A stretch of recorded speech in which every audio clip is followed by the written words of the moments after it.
다음에는 인과적 분석과 연구 설계의 유형에 관해서 설명을 드리도록 하겠습니다. 이 부분이 이제 그 8장이 실험인데 실험 중에서 가장 중요한 부분에 해당이 되겠습니다.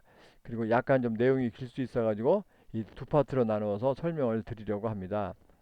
그럼 먼저 실험이 뭐냐? 실험이 뭐냐면 여러분들이 그 처음에도 말씀드렸듯이 여러분들이 중학교나 고등학교 때 거의 과학 시간에 배운 그런 실험을 의미하는 것이 아니고 사회복지에서는 쉽게 얘기하면 어떤 프로그램을 돌리는 거. 그러니까 예를 들어서 미술치료 프로그램을 돌려가지고 아동의 자아존중감을 증진한다. 그런 것이 바로 실험에 해당이 되겠습니다. 아니면 그 멘토링 프로그램을 실시해가지고 아동의 정서를 완화하고자 한다. 이런 것이 바로 실험이 되겠습니다. 그러니까 미술치료 프로그램이 아동의 자아존중감을 높이는데 얼마나 효과를 미치느냐, 또는 이제 멘토링 프로그램이 그 학생들의 그 정서 안정에 얼마나 영향을 미치느냐, 그런 것을 바로 보는 것이 바로 실험에 해당이 되겠습니다. 그래서 실험을 사용하는 이유는 그 실험이란 것이 원인과 결과, 우리가 이제 X가 원인이고 Y가 결과인데 이, 이 원인이 결과에 미치는 영향을 파악하는데 굉장히 유리하다는 것입니다. 즉, 예를 들어서 미술치료 프로그램이 이제 그 아동의 자아존중감 증진에 미치는 영향을 보고자 할 경우에 이 실험 방법이 이제 그런 인과관계를 파악하는데 유리하기 때문에 실험이라는 방법을 사용하고 있다는 것입니다. 그래서 이제 이 실험 부분은요, 굉장히 복지사 시험 문제에서 출제가 많이 되고 있습니다. 그래서 여러분들이 열심히 공부하시고, 저희 강아지도 중요하다고 하니까 빨리 이제 밥을 먹고서 수업을 들어가려고 밥을 지금 후다닥 먹는 모습이 눈에 보이고 있습니다. 그럼 이제 여러분들이 이제 알아두셔야 할 것 중에 하나가 바로 이 실험 설계의 종류입니다. 여러분들이 처음 아마 수업을 들으실 때는 이것이 굉장히 용어가 생소하기 때문에 어려울 수 있는데 아마 여러분들이 뒤에서 수업을 계속 들으시면 굉장히 쉽습니다. 그래서 아마 지금 처음 수업을 들을 때는 어렵더라도 그냥 좀 너무 이렇게 그 스트레스 받지 마시고 들어주셨으면 좋겠습니다. 실험 설계 종류인데 화면에 이렇게 네 개가 표시가 되어 있습니다.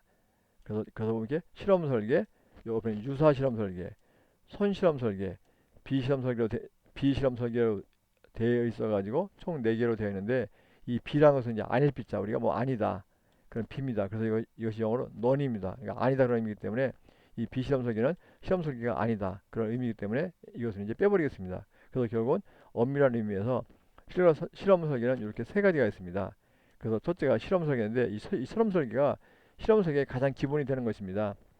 이제 제목에 붙이는 그 실험 설계는 이제 이 전체를 이게 포용하는 그런 식의 실험 설계라는 의미인데 이제 여기서 말하는 실험 설계는 이제 좀 더 좁은 의미의 실험 설계입니다. 그래서 이 실험 설계 갖다가 그냥 이렇게 순수 실험 설계, 순수 실험 설계라고도 부르겠습니다. 하여튼 여하튼 여러분들에게 이 실험 설계가 이렇게 실험 설계 이것을 갖다가 순수 실험 설계라고도 부른다. 이게 있고 두 번째가 이제 유사 실험 설계. 유사한데 이것을 갖다가 이것의 영어가 코시입니다. 그래서 이것을 갖다가 준실험 설계라고도 번역합니다. 뭐뭐에 준한다. 그런 의미입니다. 그러니까 세 번째가 이제 선실험 설계인데 선이 영어로 풀입니다. 그래서 이것을 갖다가 전실험 설계라고도 부르고 또는 원시 실험 설계라고도 부르고 있습니다. 그래서 여러분들이 이제 실험 설계가 크게 실험 설계 또는 순수 실험 설계, 두 번째가 유사 실험 설계 또는 준실험 설계, 세 번째가 선실험 설계, 이것을 갖다가 전실험 설계, 원시 실험 설계 이렇게 부른다. 그것을 잘 기억을 해두시고 특히 실험 설계하고 유사 실험 설계는 잘 기억을 해두시기 바라겠습니다. 이 중에서 가장 기본이 되는 설계는 바로 이 실험 설계입니다. 그리고 또 하나 이제 말씀드리고 싶은 것은 여러분들이 뭐 교재 가지고 공부하신다든지 또는 나중에 여러분들이 문제집을 가지고 공부하신다든지 그럴 경우에는 이 실험 설계를 먼저 공부하시기 바라겠습니다. 실험 설계를 먼저 공부하시고 그 다음에 이제 유사 실험 설계를 공부하시고 그리고 이제 원시 실험 설계를 공부하시기를 바라겠습니다. 이렇게 공부하는 것이 그 실험 설계를 이해하는데 가장 그 편하다는 것이 저희 개인적인 생각입니다. 그래서 여러분들이 가지고 있는 교재나 책이 어찌 되었든 간에 실험 설계를 먼저 공부하시고 이렇게 유사 실험 또는 준 실험을 공부하시고 원시 실험을 공부하시는 것이 편하십니다. 편하시고 제 개인적인 생각에는 이 원시 실험 설계는 물론 공부하시면 좋지만 시간이 부족하면 생략을 하시고서 그냥 건너뛰어도 상관이 없습니다. 그래서 이제 저는 이 사이버 강의에서 강의하면서 이 원시 실험 설계는 설명을 드리지 않겠습니다. 그래서 이 실험 설계가 가장 기본입니다. 그래서 여러분들이 실험 설계만 잘 이해를 하시면은 딴 거는 금방 쉽게 이해가 됩니다. 그래서 실험 설계에 대해서 잘 공부를 하시라, 그것을 부탁드리고 싶습니다. 그래서 이제 저희 교재는 보면 이렇게 원시 실험 설계를 처음에 시작하고 있습니다. 그래서 여기는 좀 전에 말씀드린 대로 그냥 건너뛰고 지나가도록 하겠습니다. 이렇게 있고 또 이렇게 또 있고 또 이렇게 있습니다. 그냥 건너뛰도록 하겠습니다. 그럼 다음에 이제 본론으로 들어가가지고 실험 설계를 하도록 하겠습니다. 이 실험 설계는 아까도 말씀드린 대로 이렇게 순수 실험 설계라고도 부릅니다. 불러서 결국 이제 이 실험 설계가 실험의 기본이 됩니다. 그래서 여러분들이 실험 설계만 잘 알아두시면 이제 우리가 빨래 끝처럼 모든 게 다 끝나게 됩니다. 그래서 실험 설계에 대해서 잘 알아두시기를 바라겠습니다. 그럼 이제 여러분들이 반드시 알아두어야 할 것이 바로 실험 설계의 기본 요소입니다. 그래서 이렇게 이제 그 별표를 하겠습니다. 실험 요소의 기본 요소인데, 이제 여기 보면 이렇게 용어가 있는데 여러분들이 아마 이제 처음 공부하시는 분들은 용어가 막 생소하고 어려울지 모르겠습니다. 그렇지만 이것은 굉장히 쉽고 나중에 여러분들이 지금은 어렵더라도 뒤에서 이제 공부를 좀씩 하게 되면은 굉장히 쉽습니다. 그렇지만 하여튼간에 지금 처음이기 때문에 간단히만 제가 설명을 드리도록 하겠습니다. 또 아마 나중에 중복해서 설명을 드릴 기회가 몇 차례 있을 거라는 생각이 듭니다. 첫째, 실험 설계는 이렇게 통제 집단이 있습니다. 통제 집단이 있고 그것도 무작위 할당을 합니다.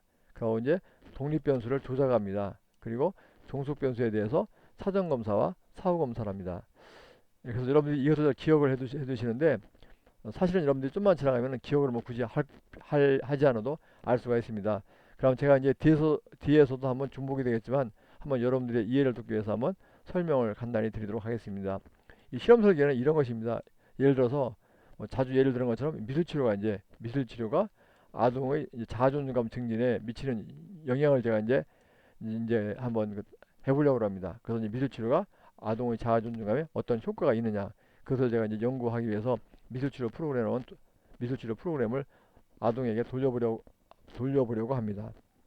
그럼 되게 이제 어떤 식으로 하냐면, 물론 방법이 여러 가지가 있지만 이 이제 가장 기본적으로 하는 방법이, 지금 이제 만약에 아동을 이제 20명을 대상으로 선정합니다.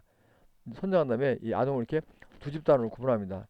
두 집단으로 구분한 다음에 한 집단은 미술치료를 실시하고 이 한 집단은 미술치료를 실시하고 이 한 집단은 미술치료를 실시하지 않습니다. 네. 이제 그럴 경우에 이렇게 미술치료를 실시하는 집단을 갖다가 실험 집단이 합니다. 실험 집단, 우리가 실험을 하기 때문에 실험 집단이라고 부르고, 미술치료를 하지 않는 집단을 갖다가 통제 집단이라고 부릅니다. 통제 집단. 그러니까 실험 집단은 프로그램을 돌리는 집단, 이 경우에는 미술치료를 실시하는 집단이고, 이 통제 집단은 프로그램을 돌리지 않는 집단, 이 경우에는 미술치료를 실시하지 않는 집단이라고 볼 수가 있겠습니다. 그래서 역시 이제 실험 설계의 경우에는 이런 식으로죠. 통제 집단이 반드시 존재합니다. 그래서 하나 넣겠고요. 또 하나가 이제 20명을 이제 실험 집단하고 통제 집단에 이제 배치를 해야 됩니다. 배치를 하는데 이걸 봐가지고 제가 이제 안경 쓴 애는 실험 집단, 안경을 안 쓴 사람은 통제 집단, 또는 뭐 남성은 실험 집단, 여성은 통제 집단, 이렇게 하는 것이 아니라 제비뽑기식으로, 그러니까 20명을 이제 번호를 정해서, 이제 예를 들면 이렇게 20번까지 이제 넣어놓고서 이제 짝수 번호, 그러니까 홀수 번호는 실험 집단으로, 짝수 번호는 이렇게 통제 집단으로, 이런 식으로 이렇게 무작위로 제비뽑기식으로 배치를 하는 것입니다. 이것을 갖다가 무작위 할당이라고 합니다. 무작위 할당, 무작위 배치 또는 무작위 배정, 그런 의미입니다. 그러니까 20명을 이렇게 10명씩 이제 실험 집단에 10명, 통제 집단에 10명 배치하는데 무작위로 이렇게 제비뽑기식으로 배치를 한다는 것입니다.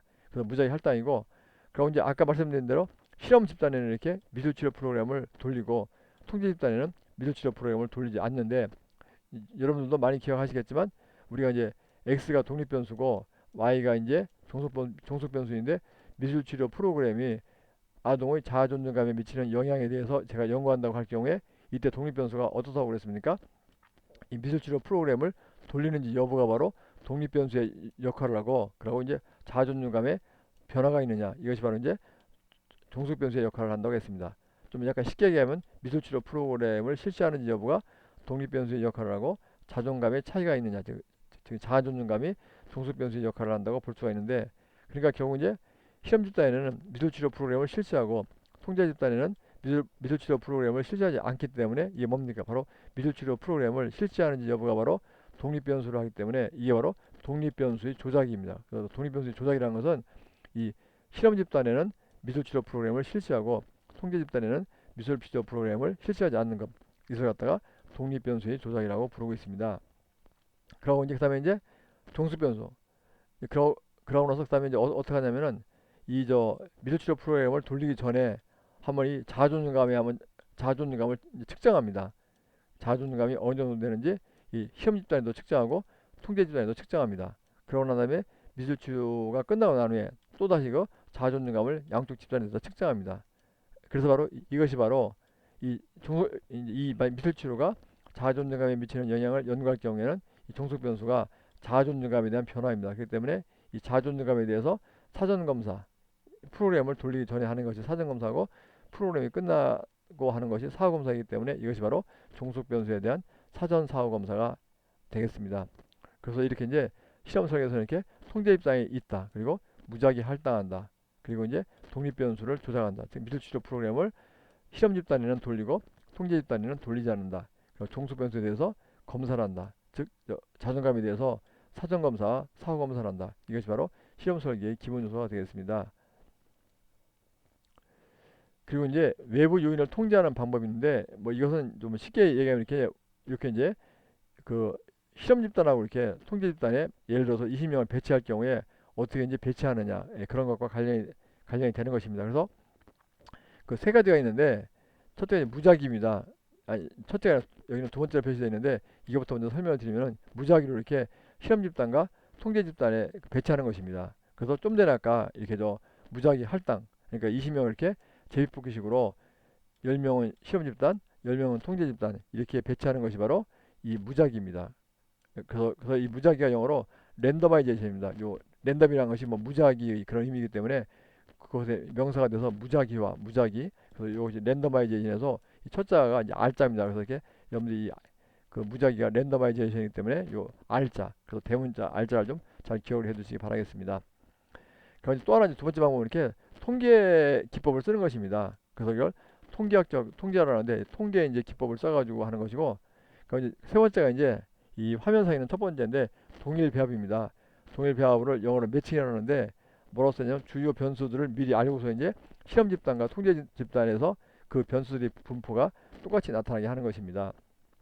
이건 뭐냐면 이렇게 이제 이것이 이제 그 실험 집단이고 이게 통제 집단입니다. 통제 집단이 있을 경우에 좀 전에 말씀드린 것처럼 이 무작위에서는 이제 만약에 지금 20명 있다 할 경우에 무작위에서는 이제 제입뽑기식으로 무작위로 여기에 실험 집단에 10명, 통제 집단에 10명 이렇게 배치하는 건데 이 동일 배합 매칭은 뭐냐면은 예를 들어 가지고 제가 연구하는데 성이라는 것이 중요한 변수인데 성이 이제 보니까 지금 이제 20명 같은데 성이 보니까 남자가 6, 여자가 그러니까 남자하고 여자의 비율이 남자가 60%, 여자가 40% 이런 식으로 이제 돼 있다. 이제 그럴 경우에는 이 실험 집단의 경우에도 남자 여성의 비율이 6대 4가 되게 하고 통제 집단의 경우에도 남자 여성의 비율이 6대 4가 되게 그렇게 하는 것이 바로 이 배합입니다. 그래서 이제 동일 배합의 경우에는 이 중요한 변수들을 연구자가 중요하다고 생각하는 변수들을 미리 알고 있어야 됩니다. 예, 그래서 이렇게 중요한 변수를 미리 알고서 예를 들면 성이 중요한 변수다. 그럼 그 분포를 이제 알 경우에 이 실험 집단과 통제 집단에도 이 전체 집단의 분포와 똑같이 이렇게 배치하는 거 이것을 갖다가 동일 배합이라고 하고 이렇게 영어로 매칭이라고 이렇게 짝짓기 이렇게 매칭이라고도 얘기를 하고 있습니다. 예, 기억을 해두시고 뭐 이게 뭐 복지사 시험 문제에서 아주 드물게 시험 문제가 출제되는 경향이 있기 때문에 한번 말씀을 드립니다. 예, 그렇게 말씀드리고 이제 그 여기서 잠깐 좀 쉬겠습니다. 쉬고서 또 설명을 드리도록 하겠습니다.